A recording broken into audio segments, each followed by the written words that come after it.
A very warm welcome to all of you. आज मैं आप लोगों को लोक प्रशासन के अंतर्गत संचार सिद्धांत या कम्युनिकेशन थ्योरी के विषय में बताने जा रही हूँ। मैं आप लोगों को यह बताने जा रही हूँ कि प्रशासन या लोक प्रशासन में संचार की परिभाषा कैसे दी जा सकती है, संचार प्रणाली क्या है, कैसे संचार होता है, संचार के मार्ग में क्या क्या बैरियर्स या बाधाएं हैं और उन बाधाओं को हम कैसे दूर कर सकते हैं, और संचार के क्या नेसेसरी एलिमेंट्स हो सकते हैं जिससे कि प्रशासन कुशल हो सके। हम यह जानते हैं कि संचार को एडमिनिस्ट्रेशन का पहला सिद्धांत माना जाता है। संचार संदेशों के विनिमय और एक दूसरे के साथ समझ के निर्माण की प्रक्रिया है।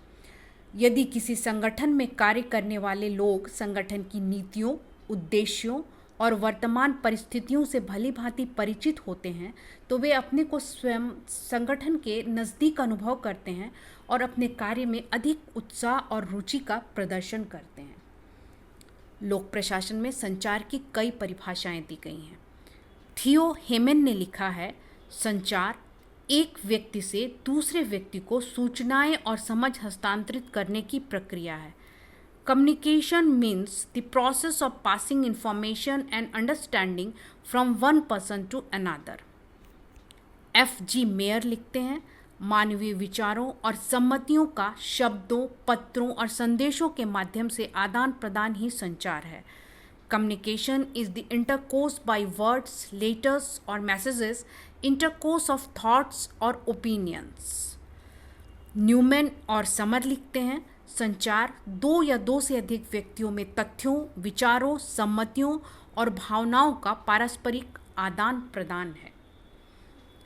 कोई भी संगठन, कोई भी प्रशासन संचार के बिना नहीं चल सकता।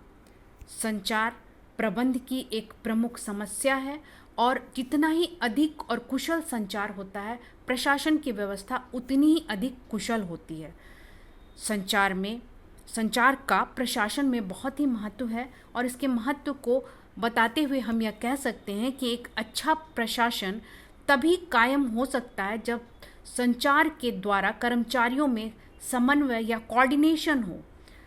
जितना ही अच्छा कोऑर्डिनेशन संगठन के लोगों में होगा, उतनी ही अच्छी वह व्यवस्था कार्य करेगी। कोई भी संगठन जब बनता है तो उस संगठन में दायित्वों का निर्धारण कैसे हो, कामों का बंटवारा कैसे हो और कर्मचारी उससे अवगत कैसे हो, यह भी संचार के माध्यम से ही संभव होता है। किसी भी प्रशासन में या किसी भी संगठन में कोई योजना या प्लानिंग जब बनाई जाती है तो उस प्लानिंग का कार्यान्वयन या उसकी सफलता दोनों ही संचार पर निर्भर करती है। जहाँ एक योजना बनाई जाती है, उस योजना के निर्माण की कुशलता के लिए आवश्यक और उपयोगी सूचनाओं, आंकड़ों और तथ्यों सभी को संचार के माध्यम से ही एक दूसरे को बताया जाता है। किसी प्रशासन में नियंत्रण या कंट्रोल रखने के लिए भी संचार की आवश्यकता होती है।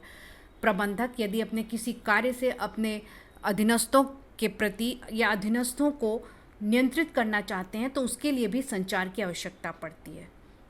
इसके अलावा मोटिवेशन के लिए भी कम्युनिकेशन की ही या संचार की ही आवश्यकता होती है। संचार व्यक्तियों में को मोटिवेट करता है और उन्हें कार्य के लिए प्रेरित करता है।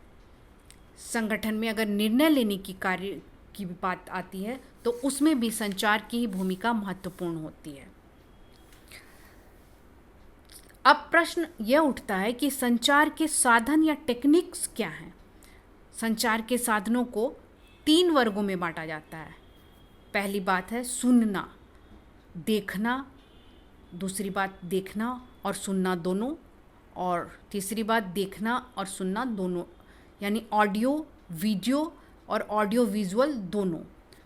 जहाँ तक सुनने की बात है, हम रेडियो, टेलीफोन, जनसभाएं, समितियों आदि में सुनते हैं। देखने से संबंधित साधनों में पुस्तिकाएं, विवरणिका, प्रतिवेदन, पोस्टर, झंडे, व्यंग्यचित्र आदि आते हैं। और ऑडियो विजुअल में हम देखते हैं चलचित्र, टेलीविज़न, व्यक्तिगत प्रदर्शन आदि ये सभी कम्युनिकेशन के ही माध्यम हैं।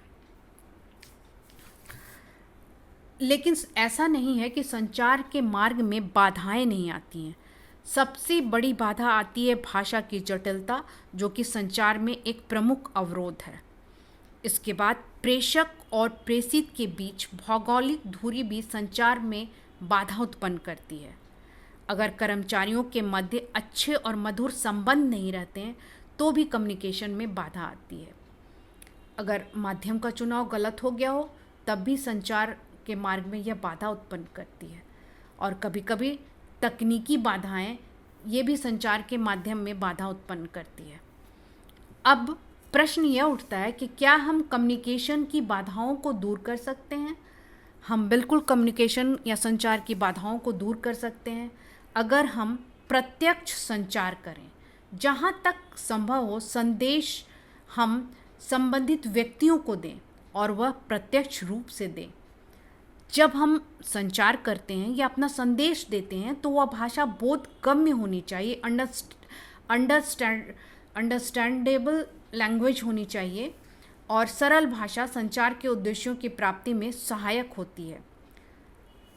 अगर संगठन में मानवीय संबंध अच्छे हों, कर्मचारी चाहे छोटे पद पर हों या बड़े पद पर हों, अगर उन दोनों के बीच अच्छे मानवीय संबंध हो तब भी संचार सरलता से कामयाब होता है।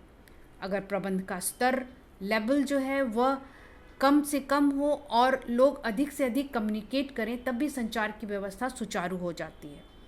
अगर हम उपयुक्त साधनों का प्रयोग करें, प्रॉपर मीन्स का प्रयोग करें तो संचार संभव हो पाता है। इस प्रकार हम यह जान सकते हैं, हमने यह देखा कि जब तक पूर्ण जानकारी न हो और प्रेषक और प्रेषित के मध्य दूरी न हो और संबंध अच्छा हो, परस्पर विश्वास हो, अनुभव हो और ऐसे शब्दों का प्रयोग किया जाए जिन्हें सब जानते हों, तभी संचार संभव होता है। और प्रशासन की कार्यकुशलता के लिए संचार अत्यधिक आवश्यक है। जितना ही अच्छा संचार होगा, प्रशासन की कार्यकुशलता उतनी ही अच्छी होगी और संगठन सफलता की नई सीढ़ियों को चढ़ता जाएगा। धन्यवाद।